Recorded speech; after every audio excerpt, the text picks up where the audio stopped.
சில நேரம் கிறிஸ்தவங்களை பார்த்து மற்றவங்க கேட்குறாங்கல்ல, ஏன் ஊர் ஊரா போய் உங்க இயேசுவை பற்றி மற்றவங்கள்ட்ட சொல்லணும்? நீங்களும் உங்க வீடும் உங்க இயேசுவும் இருந்துக்க வேண்டியது தானே. சில கிறிஸ்தவங்களுக்கே அப்படி கேட்குறப்போ, ஆமா இல்ல அவங்க சொல்றது கரெக்டு தானே இல்ல அப்படின்னு இருக்கு. நாம பக்கத்து வீட்டு ஆளுகிட்ட சொல்றோமே, பக்கத்து தெரு ஆள்கிட்ட சொல்றோம், இல்ல நாடு கடந்து போய் சொல்றோம்.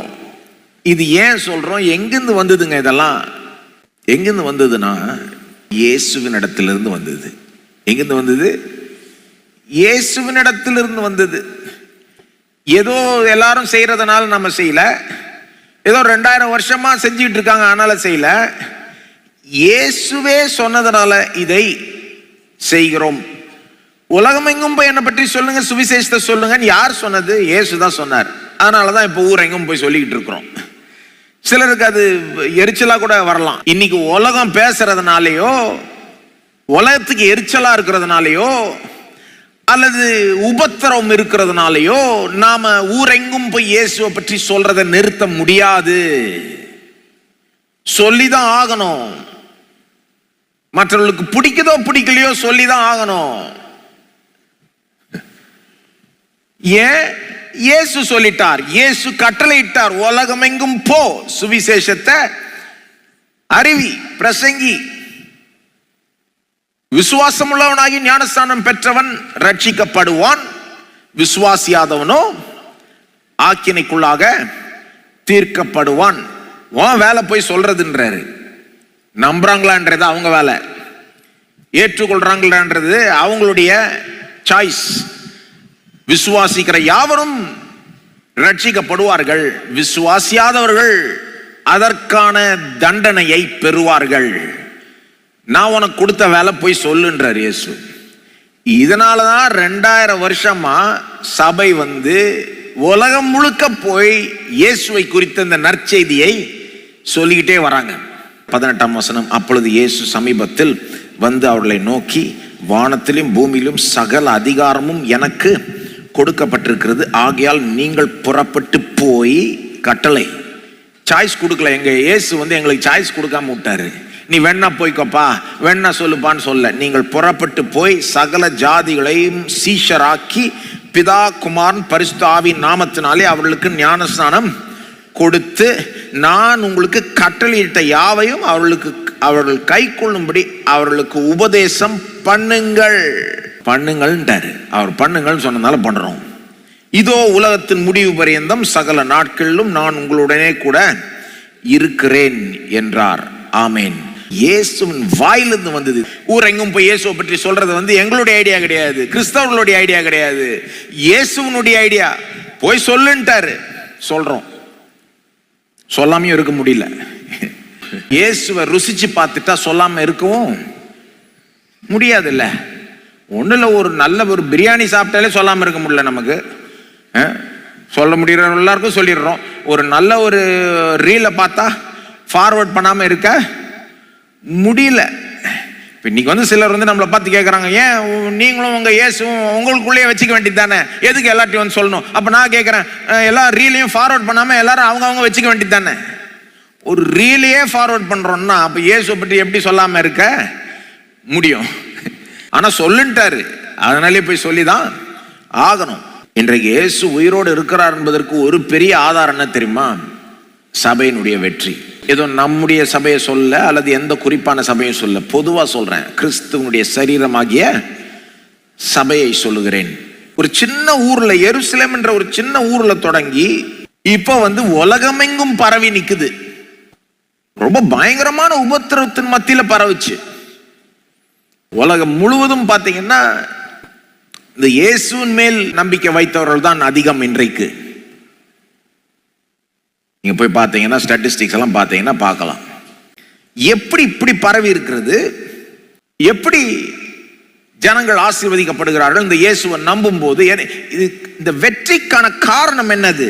இந்த வெற்றிக்கான காரணம் என்னன்னா மார்க்ல சொல்றாரு இல்லையா, இயேசுவே பரலோகத்திலிருந்து சபையை வெற்றி பெற வைக்கிறார். 20ஆம் வசனம், அவர்கள் புறப்பட்டு போய் எங்கும் பிரசங்கம் பண்ணினார்கள், கர்த்தர் அவர்களுடனே கூட கிரியையை நடப்பித்து. அவர்களால் நடந்த அடையாளங்களினாலே வசனத்தை உறுதிப்படுத்தினார். யார் உறுதிப்படுத்தினது? இயேசு. யார் கிரியை நடப்பிக்கிறது? இயேசு. கிரியையை நடப்பிக்கிறார். அவங்க செய்வதை வாய்க்கும்படி செய்கிறார்.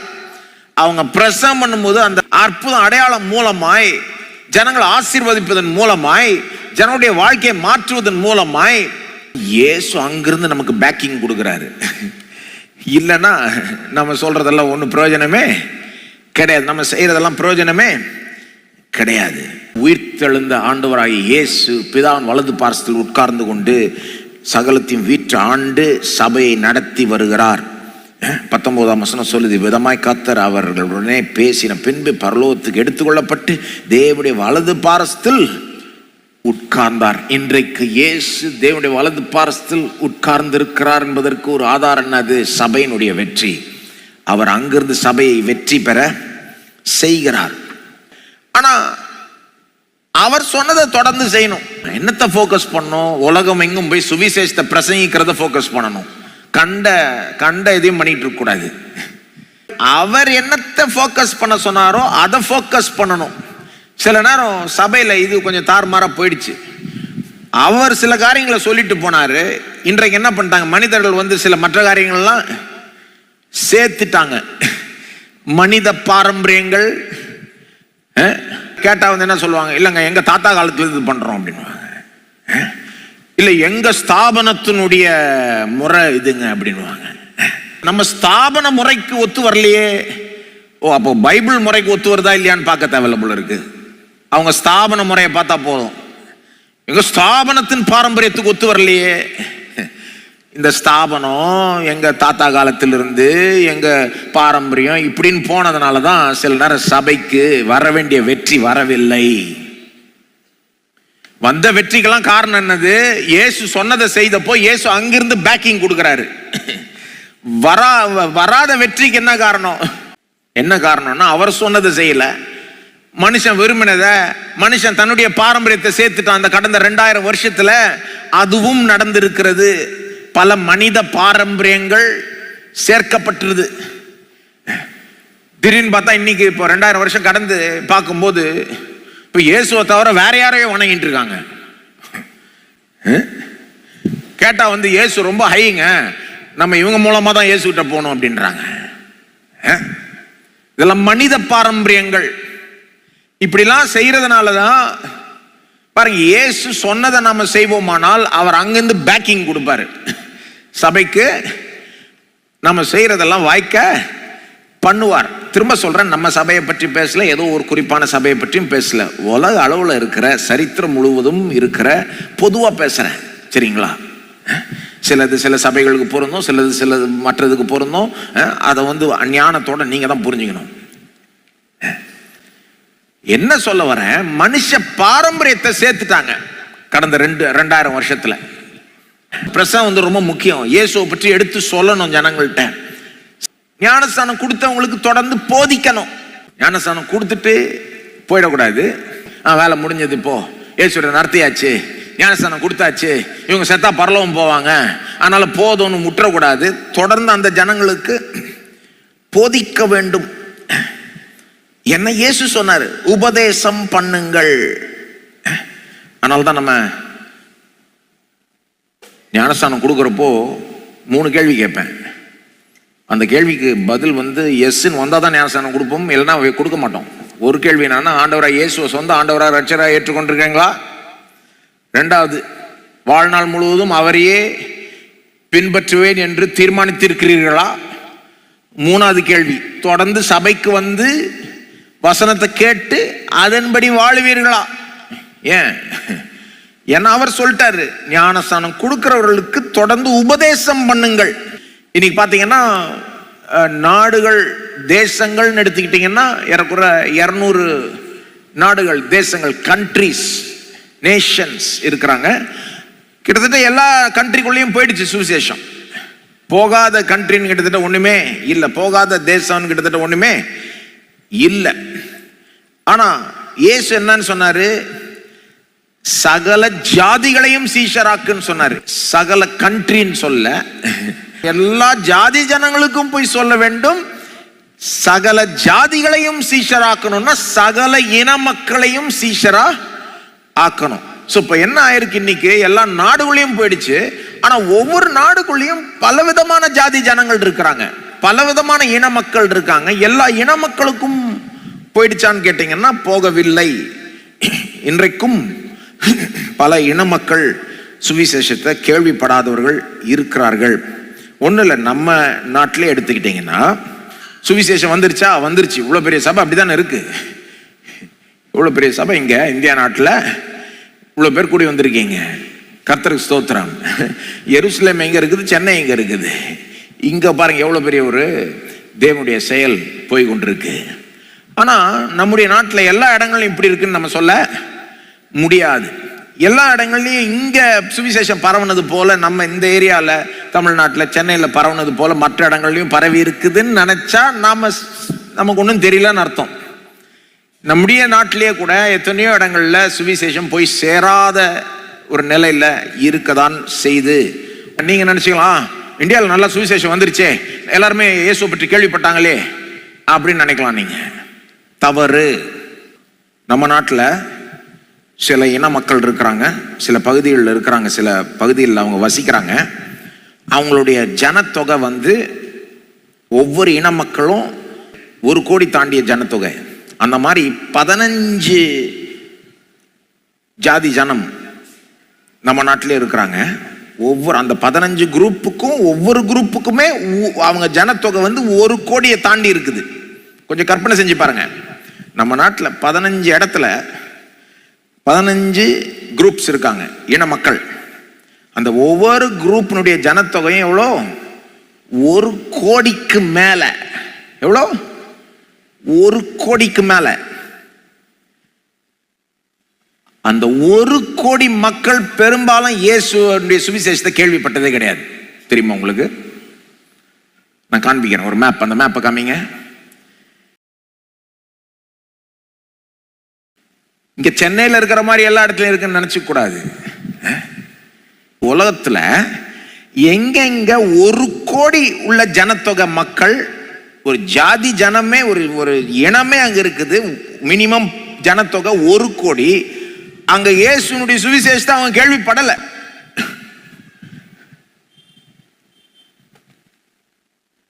யாரும் அவங்க சொல்றதுக்கு இல்லை. அங்க உலகமெங்கும் எத்தனை குரூப்ஸ் அந்த மாதிரி எங்கெங்க இருக்குன்னு இந்த மேப் காமிக்குது. இதுல நீங்களே பார்த்துக்கலாம் நம்ம நாட்டில் எங்க இருக்குதுன்னு, எத்தனை குரூப் இருக்குன்னு.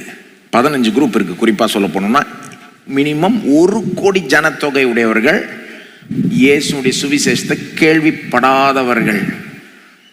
ஆகவே இயேசு சொன்னதை நம்ம செஞ்சு முடிச்சிட்டோம்னு நினைச்சோம்னா அது சரி கிடையாது. நம்ம நாட்டில் இருக்கிற அந்த சர்க்கிள், அது மட்டும் சொல்றேன், அதுல 15 இருக்கு. அவங்களுடைய ஜனத்தொகை என்ன தெரியுமா? 34 கோடிக்கு மேல.